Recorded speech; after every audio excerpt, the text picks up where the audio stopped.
Hello guys, welcome back to my channel world of drama. आज मैं आपके लिए Korean BL drama love struck का एपिसोड 5 लेकर आई हूँ।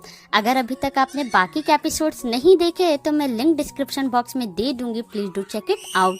सो without further ado let's get into the video. पिछले एपिसोड में हमने देखा था कि येचन ड्रिंक करके शॉनिल के घर आ जाता है ये पूछने के लिए कि शॉनिल किसी को डेट कर रहा है कि नहीं। येचन को उसका जवाब भी मिल जाता है कि शॉनिल के लाइफ में कोई है।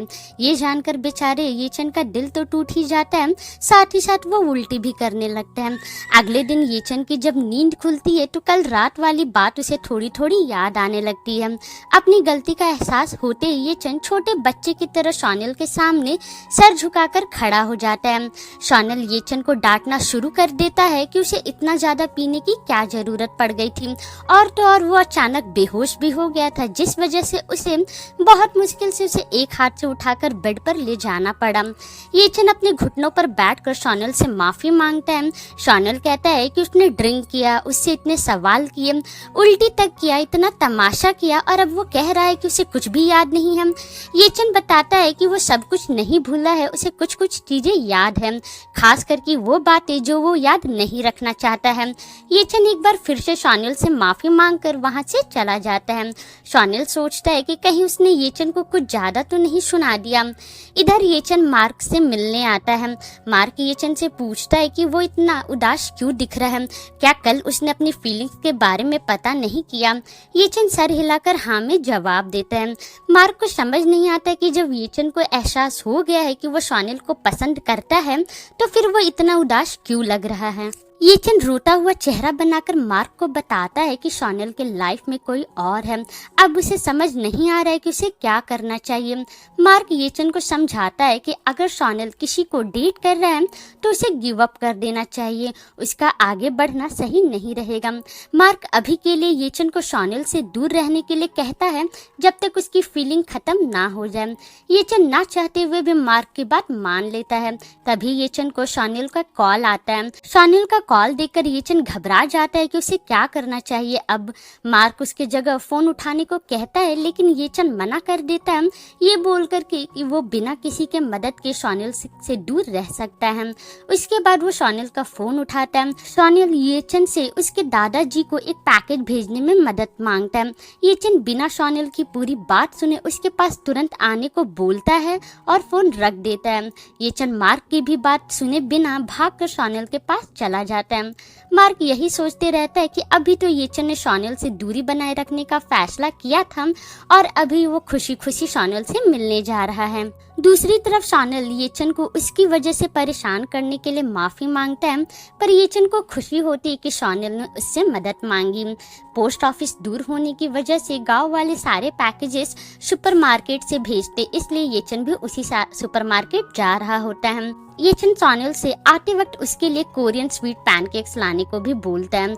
वो लोग बातें कर ही रहे होते हैं कि तभी वहाँ एंट्री होती है शॉनिल के बॉयफ्रेंड इंसो की, जिसे देखकर शॉनिल चौंक जाता है। दरअसल शॉनिल और इंसो की मुलाकात स्कूल में हुई थी, जब एक दिन इंसो ने शॉनिल को अकेले म्यूजिकल रूम में पियानो बजाते देखा था। शॉनिल जो धुन बजा रहा था वो धुन उसने ही लिखा था, लेकिन किसी को इस बारे में नहीं पता होता है क्योंकि शॉनिल को हर्ट नाम से जानते हैं। शॉनिल को ये धुन बजाते देख इंसो समझ जाता है कि शॉनिल ही जीनियस कंपोजर हर्ट है। इंसो खुद को उसका फैन बताता है। उस दिन के बाद से दोनों मिलने लगते हैं और साथ में समय बिताने लगते हैं। इंसो ने कहा होता है कि जब वो म्यूजिकल एक्टर बन जाएगा तो शॉनिल के साथ काम करना चाहेगा और उसका लिखा हुआ गाना भी गाएगा, इसलिए शॉनिल इंसो के लिए अभी से ही गाने लिखने लगता है। एक दिन इंसो शॉनिल को बताता है कि वो ऑडिशन हॉल में बहुत नर्वस हो गया था, अगर उसे दोबारा मौका मिलेगा तो इस बार वो और अच्छे से ऑडिशन देगा। शॉनिल इंसो को गले लगाकर बेटर फील कराने की कोशिश करता है और कहता है कि एक दिन वो जरूर सक्सेस होगा। तभी अचानक शॉनिल के पापा वहाँ आते हैं और उन्हें एक साथ देखकर शॉनिल पर गुस्सा करने लगते हैं। शॉनिल अपने पापा के सामने कन्फेस करता है कि वो इंसो को पसंद करता है। ये सुनकर शॉनिल के पापा से जोरदार एक थप्पड़ लगाते हैं और उस पर चिल्लाने लगते हैं कि क्या उसके पास ये सब करने का अभी वक्त भी है। उस दिन के बाद से सोनल अपने पापा के कहने पर म्यूजिक बनाना छोड़ देता है और लॉ की पढ़ाई करने लगता है। इसी बीच सोनल और इंशु का रिश्ता भी धीरे धीरे धुंधला होने लगता है। सोनल अपना मैसेजेस बॉक्स चेक करता है ये देखने के लिए कि इंशु ने अभी तक उसके मैसेजेस का रिप्लाई दिया है कि नहीं, पर इंशु का कोई भी रिप्लाई नहीं आता है। सोनल जब इंशु से मिलने उसके प्रैक्टिस रूम जाता है तो वहाँ पर वो इंशु को किसी लड़के के कंधे पर सर रखते हुए देख लेता है, जबकि इंशु ने उससे कहा था कि वो प्रैक्टिस रूम में अकेला है। सोनल गुस्से में वहाँ से जाने लगता है। जब इंशु की नज़र सोनल पर जाती है तो वो भागकर सोनल को रोकने आता है।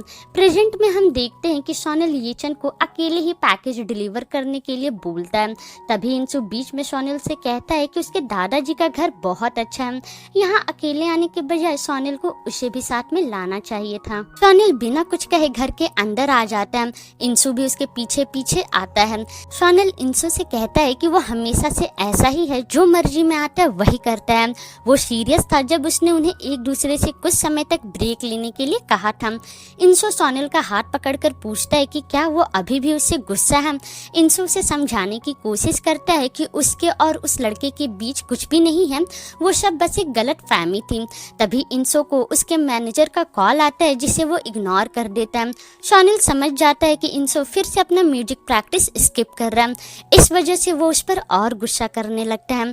इंशु सोनल से कहता है कि उसने उससे इतनी बार माफ़ी मांग ली, क्या वो काफ़ी नहीं है। उसके बाद वो ताज़ी हवा लेने बाहर चला जाता है। दूसरी तरफ येचन को यही टेंशन होने लगती है कि कहीं इंशु सोनल का बॉयफ्रेंड तो नहीं है। वो कितना हैंडसम और रिफाइंड है, उसके सामने तो उसका कोई मैच ही नहीं है। फिर अचानक उसे याद आता है कि वो तो अपनी फीलिंग्स भूल जाने वाला है, तो उसके और इंशु के बीच कैसा कॉम्पिटिशन। वो सिर्फ सोनल का दोस्त है जो ज़रूरत पड़ने पर उसकी मदद करेगा। उसके बाद येचन आंटी को पैकेज सोल चीफ बेक के पास डिलीवर करने को बोल देता है। येचन की नज़र वहीं साइड पर रखी मिनी पियानो पर पड़ती है। येचन दोस्त होने के नाते थोड़ा सा हिचकिचाते हुए ही सही, लेकिन ये पियानो सोनल को गिफ्ट करने के लिए खरीद लेता है। येचन जब सोनल को पियानो देने आता है तो उसकी मुलाकात इंशु से होती है। जब इंशु को पता चलता है कि येचन ने पियानो सोनल के लिए लिया है तो इंशु देखने के बहाने से येचन से पियानो मांगता है और गुस्से में पियानो फेंक कर कहता है कि उसे अंदाजा भी नहीं है कि पियानो देखकर सोनल को कितना दर्द होगा। येचन पहले तो चौंक जाता है, फिर वो उससे पूछता है कि सोनल उदास क्यों होगा, जिस पर इंशु कहता है कि वो जानकर भी क्या करेगा, आखिरकार वो सोनल के लिए इतना इम्पोर्टेंट है भी नहीं। तभी सोनल बाहर आता है। येचन सोनल से अपने आंसू छुपाने की कोशिश करता है, लेकिन सोनल येचन को रोते हुए देख लेता है। वो इंशु पर गुस्सा करने ही वाला होता है कि तभी येचन झूठ बोल देता है कि उसे स्वीट पैनकेक्स नहीं मिल पाए, इसलिए वो उदास है। उसे पैनकेक्स खाने का बहुत मन था। सोनल येचन का मूड ठीक करने के लिए पैनकेक्स बनाता है। येचन इस हालत में भी उसे काम कराने के लिए माफ़ी मांगता है। सोनल येचन को धीरे धीरे खाने के लिए कहता है क्योंकि पैनकेक्स गर्म होती है। येचन सोनल को भी खाने के लिए पूछता है, लेकिन सोनल मना कर देता है। इंशु उनके पास आता है और मजाक में शिकायत करता है कि सोनल ने उससे एक बार भी पैनकेक्स खाने के लिए नहीं पूछा, लेकिन सोनल को ऑलरेडी पता होता है कि इंशु को स्वीट्स नहीं पसंद है। उसके बाद इंशु येचन से उसकी उम्र और क्वालिफिकेशन पूछता है।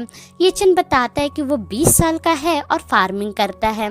इंशु येचन को कभी शॉल आने को कहता है और उसे अपने कॉन्सर्ट का टिकट देने को बोलता है। उसके बाद इंशु सोनल से उसका कमरा पूछता है। येचन समझ जाता है कि इंशु आज रात यहीं रुकने वाला है, इसलिए वो अपने घर जाने लगता है। जाने से पहले येचन सोनल को बताता है कि वो कल बिजी रहेगा, इसलिए वो उसके साथ उसका कास्ट निकलवाने नहीं जा सकता है। इंशु सोनल के साथ जाने के लिए बोलता है। येचन गार्डन से मिनी पियानो उठाता है और सोचता है कि उसने सोनल से दूर रहने का सही फैसला किया है। ना ही वो कुछ जानता है और ना ही वो कुछ है। घर पर सोनल इंशु से बात करने के लिए कहता है, लेकिन इंशु कल बात करने के लिए बोलकर सोने चला जाता है। अगले दिन हॉस्पिटल में सोनल को किसी और के साथ देखकर डॉक्टर सोनल से येचन के बारे में पूछता है कि वो आज उसके साथ क्यों नहीं आया। सोनल बताता है कि येचन आज बिजी है। उसके बाद इंशु और सोनल घर जाने लगते हैं। शॉनेल इंसो से पूछता है कि क्या वो अपने मैनेजर का कॉल नहीं उठाएगा। शॉनेल उससे बात करने के लिए गाड़ी साइड में रोक देता है। इंसो को पता होता है कि शॉनेल क्या बात करने वाला है, इसलिए वो उसे इग्नोर करके गाड़ी से बाहर उतर जाता है। शॉनेल भी उसके पीछे पीछे जाता है और इंसो को शोल वापस जाने के लिए कहता है। इंसो मान जाता है, पर वो शॉनेल को भी उसके साथ चलने के लिए कहता है और सब कुछ फिर से शुरू करने को बोलता है, क्योंकि वो उसे यहाँ अकेला नहीं छोड़ना चाहता है। तभी वहाँ येचन आ जाता है और उनकी पूरी बातें सुन लेता है। इससे पहले शॉनेल कुछ कहता, येचन ही चिल्लाकर ना बोल देता है और शॉनेल को वापस जाने के लिए मना करता है। और इस तरह एपिसोड 5 यहीं पर ख़त्म हो जाता है। आई होप आपको ये वीडियो पसंद आई होगी। बहुत जल्द मिलूंगी मैं इसका नेक्स्ट एपिसोड के साथ। और अगर आप मेरे चैनल पर फर्स्ट टाइम आए हैं तो प्लीज़ मेरे चैनल को सब्सक्राइब भी जरूर कीजिएगा। तब तक मिलते हैं नेक्स्ट वीडियो में। Bye bye.